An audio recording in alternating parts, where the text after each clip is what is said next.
The brutal murder of a Jan Swaraj Party supporter Dular Chand Yadav in Bihar's Mokama has triggered massive outrage in the poll-bound state. Jan Swaraj chief Prashant Kishore blamed the BJP for the killing and said there's Jungle Raj in Bihar.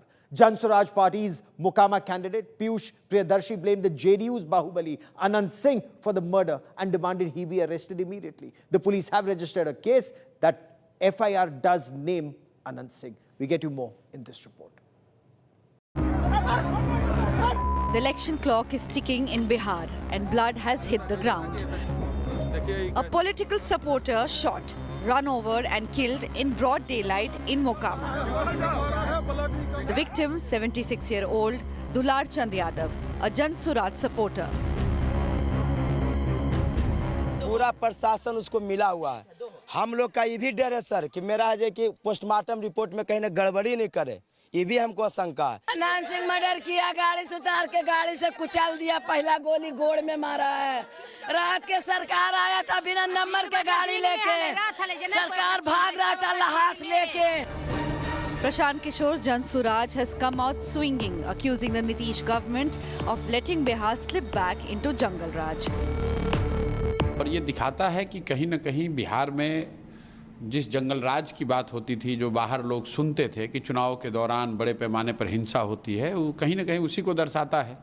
लोकतंत्र में हिंसा की जगह नहीं हो सकती और किसी की हत्या हो जाना ये तो प्रशासन की और यहाँ पर जो लोग विधि व्यवस्था में लगे हुए हैं उनकी जिम्मेवारी है और ये सीधा सीधा उनका फेलियर है। Jan Swaraj's Mokama candidate Piyush Priyadarshi has named JDU strongman Anand Singh. A murder FIR now has Anand Singh's name in it.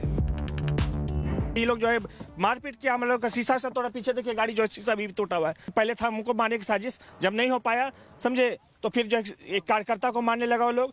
उसी में जो चाचा जो गए छुड़ाने के लिए दुलार चंद यादव जी, और उसी में जो है उनका हत्या हुआ है। हम जो त्वरित कार्रवाई चाहते हैं आनंद सिंह को जल्द से जल्द गिरफ्तार किया जाए और इसमें जो है ना इस पे जांच बैठाया जाए। इस पे ये लोग जो इधर उधर वाला बात कर रहे हैं ना, जांच बैठाया जाए। हम CBI जांच का मांग करते हैं इस पर।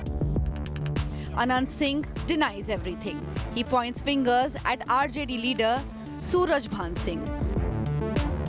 हम लोग टाल में वोट मांग रहे थे, रास्ता में देखे कि कासो गाड़ी खड़ा है, तो उसके बाद हम मुझे कोई वोट होकुल मांग रहा है, हम लोग आए तो उसके बाद मुर्दाबाद करने लगे। तभी वो कहे कुछ नहीं कोई बोलो, तो 30 गाड़ी हम आगे बढ़ गए, 10 गाड़ी वहाँ पाछू रह गया, उसको कुल मारना चुरना शुरू कर दिया। बहुहेक हुआ, हम जो 40 गाड़ी आगू थे। Suraj Bhan calls the victim Dular Chand as family.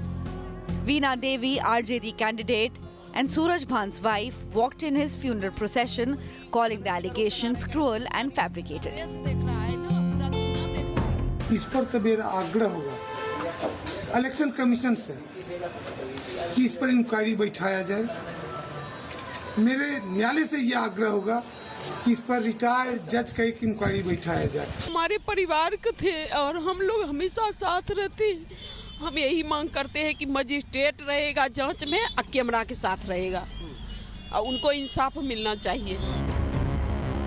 So what really happened at 3 p.m. in Tartar village? Two rival convoys crossed path, stones, sticks, chaos, and then the fatal gunshot. Dular Chand Yadav collapsing.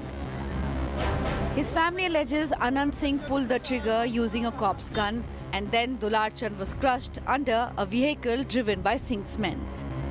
The murder has become a political flashpoint. Election commission क्या कर रही है, प्रशासन क्या कर रहा है, अब तक क्या कार्रवाई की गई है? हत्या हुआ है, कई गवाह हैं, FIR हुआ है। यही है ना, गुंडों को, अपराधियों को संरक्षण कौन दे रहा है? In this blood-soaked backdrop, the fight for Bihar has got more fierce. With Aniket, Bureau Report, India Today. We will continue to get you the latest from poll-bound Bihar, but that is all I have for you on India First this evening. Many thanks for watching. News and updates continue on India Today. Stay with us.